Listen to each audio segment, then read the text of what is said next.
Quiero en esta noche hablar acerca de la oración intercesora. El día jueves nuestro hermano David compartió algo y quisiera volver acerca de eso, de que él estuvo hablando de Amalek, que relata la Escritura. Amalek fue alguien que se levantó contra el pueblo de Israel, contra el trono de Jehová. Y la palabra dice que tendría Amalek guerra en generaciones. Eso no quedó allá, eso sigue. Amén. Así dice la Escritura. Dice que Amalek atacó al pueblo de Israel de una manera que no se la esperaban. Lo atacó de la retaguardia, dice, ahí en Deuteronomio capítulo 25 y versículo 17. Pero lo hizo de una manera muy astuta. Vino por detrás. Y por los que estaban atrás eran los débiles, los que estaban enfermos, los que estaban ahí quedados. Y los arrasó contra ellos. Lo hizo en un momento cuando estaban cansados, estaban trabajados, estaban desgastados. Ese momento escogió para atacar al pueblo de Israel. Y hizo estrago. Pero no solo eso, dice que la palabra que lo hizo contra el trono de Jehová. Y siempre ese patrón sigue estando, ese espíritu, ese comportamiento sigue sucediendo. Cuando Dios pone al primer rey en Israel, que fue Saúl, Dios le da instrucciones específicas al rey que debía ir y exterminar a Amalek. El rey Saúl preparó todo su ejército y fue. No hizo en parte, cumplió la palabra. Dejó algunos animales, dejó con vida al rey de Amalek. Y eso le costó el reinado, porque él debía cumplir con la palabra que Dios le había dicho. Ya Dios lo había declarado en el tiempo que fue enfrentado con Moisés. Dios le dijo, cuando ustedes entren a la tierra y que ya tengan reposo, donde todo esté tranquilo, vamos a ir en contra de Amalek y lo vamos a destruir. Y el encargado de cumplir con esa palabra era Esaú. Pero dice la palabra que él no hizo tal cual Dios le dijo que hiciera.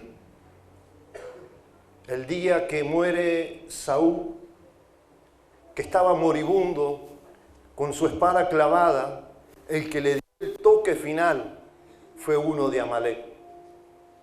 Porque si tú no terminas contra ellos te van a terminar a vos. Ese es el espíritu. La palabra de Dios relata en Esther, hubo alguien que se levantó contra los judíos. Amán. Me parece que Amán. Estoy bien ahí. Ese varón quería exterminar a los judíos. Y su descendencia, él pertenecía a Amalek.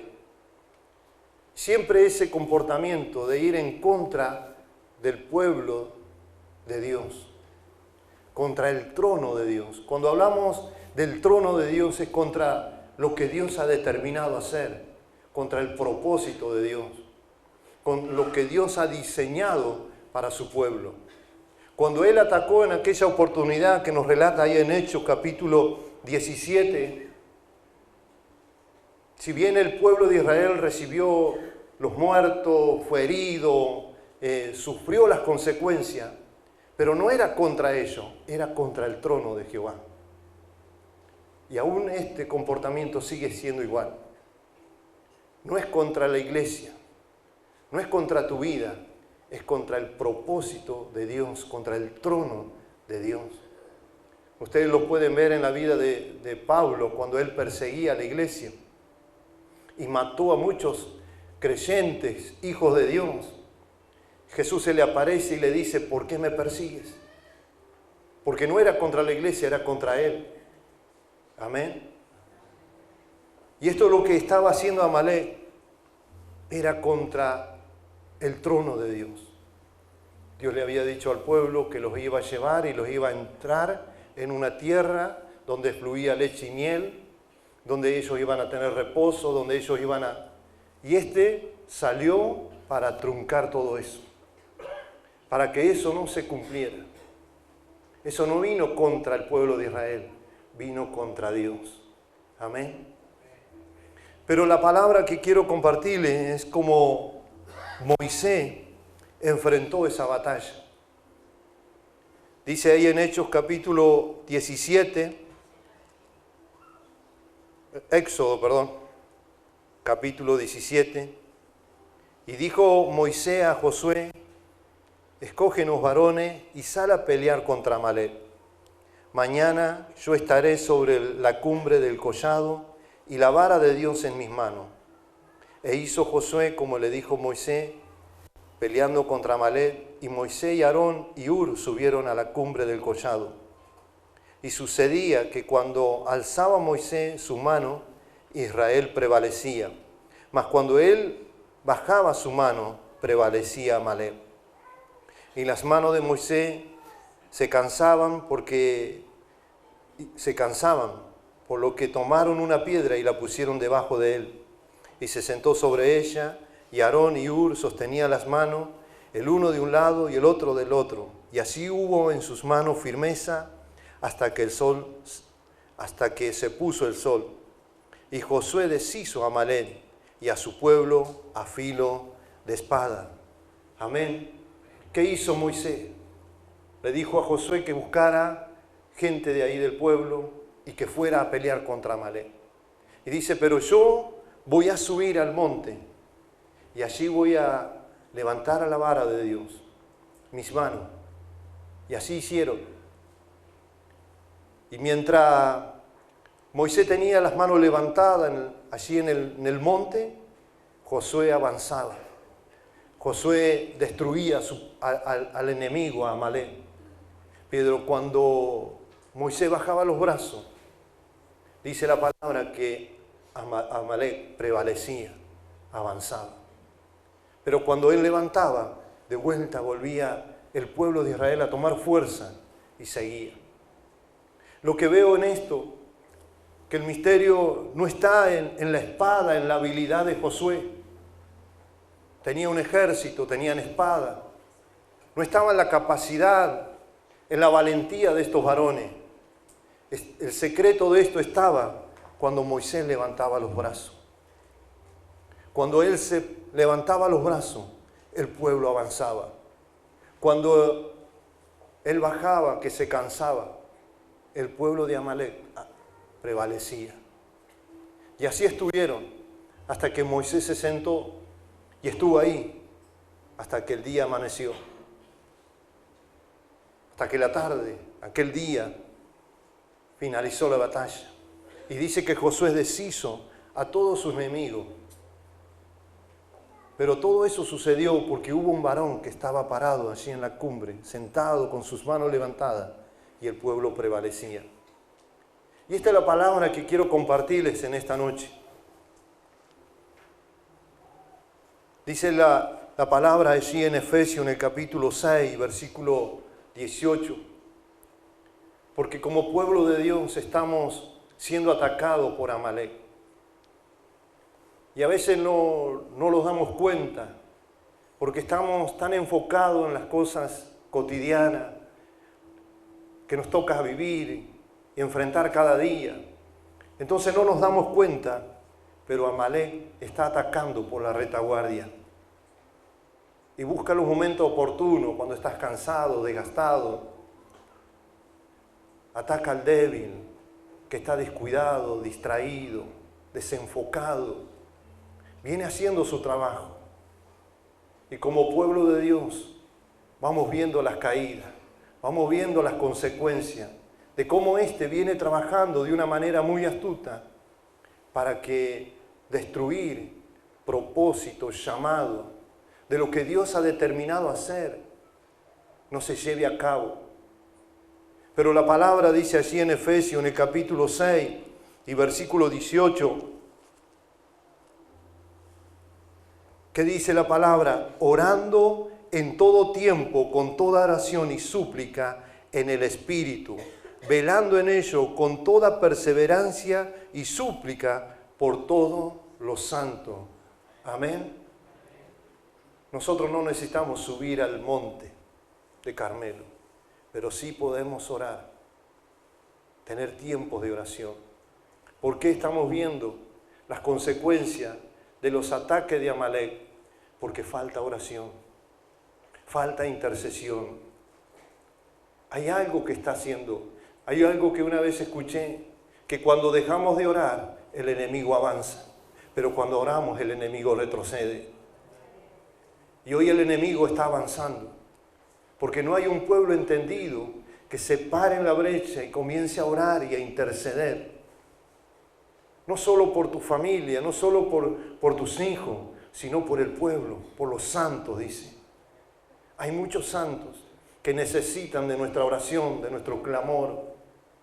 El enemigo está haciendo estrago, el enemigo lo está dañando, el enemigo lo está destruyendo. Pero me tengo que levantar a orar. Dice la palabra que cuando Moisés levantaba sus brazos, Josué avanzaba. Cuando oramos, el pueblo de Dios avanza. Cuando oramos, hay victoria. Cuando oramos, conquistamos. Somos más que vencedores. Necesitamos orar. ¿Por qué vemos lejano? ¿Por qué pasa lo que está pasando? Porque no hay un pueblo que ore, que clame ante la presencia de Dios. Por eso, hermanos, cuando dejamos de orar, entra Amalek. Y tiene una forma, no viene de la manera que vino en aquel tiempo. Tiene una manera muy astuta para trabajar sobre el pueblo y destruirlo. Viene de una manera, tiene una forma, dice. Tiene una forma. No es como lo hizo de anteriormente, hoy tiene una forma. Y viene de forma de humanismo, de relativismo, de hedonismo, materialismo, liberalismo. De esa manera viene a trabajar sobre el pueblo. Y otras cosas comienzan a tener más importancia que estar en la presencia de Dios y orar e interceder a favor del pueblo. Por eso en esta noche vengo a exhortarte a que comiences a orar. Como pueblo, como hijo de Dios que somos, debes orar. ¿Por qué no oras? ¿Por qué hay ese desgano? ¿Por qué esa falta de compromiso con lo que Dios ha depositado en tu vida? ¿Por qué las familias se dividen? ¿Por qué las familias están siendo sacudidas? Porque no hay oración. No hay oración, no hay clamor, no hay intercesión. Comience a interceder, comience a orar y va a ver cómo Dios comienza a obrar de una manera poderosa. Amén. Necesitamos orar, hermano. La oración es algo que el Padre nos ha dejado para poder comunicarnos con Él. Pero también en la oración tenemos la gracia de parte de Dios de poder hacer oraciones específicas y donde Dios se va a manifestar de una manera poderosa. Amén. La oración, el clamor, la intercesión. Que oren otros. Tenemos papás que no oran. Que ore la negra, que ore la gorda, que ore mi hijo. Y papás, hombres de autoridad, que Dios ha depositado una gracia de Dios de darte una esposa, de darte hijo. No estás asumiendo la responsabilidad como padre. Y lo primero que tienes que hacer es orar, orar. Puede ser que no tengas para darle muchos bienes a tus hijos, pero puedes orar una oración de intercesión a favor de tu familia. Tus hijos distraídos, tus hijos desenfocados, tus hijos estando fuera del propósito, del diseño de Dios. ¿Por qué? Porque los hombres que Dios le ha dado la autoridad para orar a favor de sus hijos no lo están haciendo. Dígame a alguien amén, porque me siento solo. Como Elías el día que degolló los 400 profetas. pero vengo a herirte, vengo a lastimarte, vengo a tocar lo profundo de tu corazón, porque Dios está reclamando, Dios viene reclamando que nosotros debemos sernos responsables de lo que nos ha dado. Y lo primero que debemos hacer es orar, interceder. Moisés como líder, como autoridad de ese pueblo, fue él el que subió. Podría haber mandado a Hur, podría él haber mandado a Aarón, pero fue él. Y se paró e intercedió. Y Dios le dio victoria. Amén. Cuando hay un hombre entendido, cuando hay un papá que ha entendido, Dios trae victoria sobre la casa. Amén. No hay que lamentar después. No hay que llorar. ¿Por qué? Porque hay oraciones anticipadas, como escuchábamos el día martes. Hay clamores anticipados. Hay clamores anticipados que papá tienen que comenzar a hacer. Porque van por mal camino. Pero si comienzas a orar, hay cosas que Dios va a revertir. Hay cosas que Dios va a cambiar. Pero tienes que doblar tu rodilla y comenzar a orar, a interceder por tu familia, por tus hijos, por lo que Dios ha puesto en tu mano. Sí, yo oro cuando como. No es eso lo que Dios está pidiendo. Está pidiendo algo más. Amén. Ora y Dios va a obrar. Amalek no te va a destruir. Tú lo vas a destruir a él. Pero si tú no lo destruyes a través de la oración, él te va a destruir tu vida y tu familia. Amén. Por eso en este día quería hablar acerca de la oración intercesora. Mujeres, las mujeres que no oran. Esas mujeres que tienen la gracia de Dios de poder sentir lo que el hombre no siente en su espíritu, en su interior, de clamar a favor de sus hijos, no lo están haciendo. Al contrario, ven a sus hijos desenfocados y muchos lo apoyan y le conceden todo para que sigan. Mamá, comienza a orar, comienza a interceder, comienza a derramar lágrimas delante de la presencia del Eterno, porque tu hijo, tu hija tiene un llamado, tiene propósito de Dios. Y Amalek viene para destruirlo. Por eso en este tiempo las mujeres se tienen que levantar en clamor, en oración.